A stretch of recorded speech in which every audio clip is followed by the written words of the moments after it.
La péninsule ibérique a de nouveau été touchée par des précipitations records ce jeudi, drainées par la tempête Leonardo, qui a fait au moins un mort.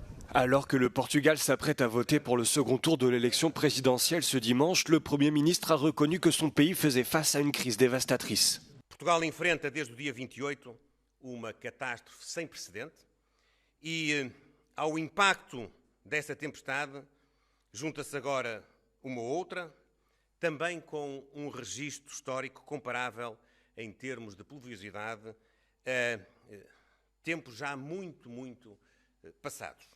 Por isso, esta é uma oportunidade para nós mostrarmos toda a nossa capacidade, para mostrarmos a capacidade de Portugal e a capacidade dos portugueses.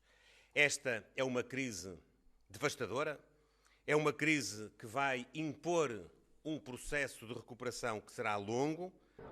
Après plusieurs jours de pluie torrentielle, le niveau du Tage qui se jette dans l'océan Atlantique près de Lisbonne a doublé et a débordé dans de nombreuses zones. Dans le centre du pays, la protection civile de la région de Santarém a relevé le risque de crue au niveau rouge, soit son niveau maximal, et des autorités ont ordonné l'évacuation des habitations situées le long du fleuve.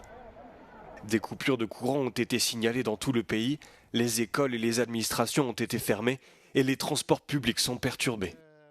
Le Portugal et l'Espagne sont en première ligne du dérèglement climatique en Europe et connaissent ces dernières années des épisodes de pluie de plus en plus fréquentes et des vagues de chaleur de plus en plus intenses.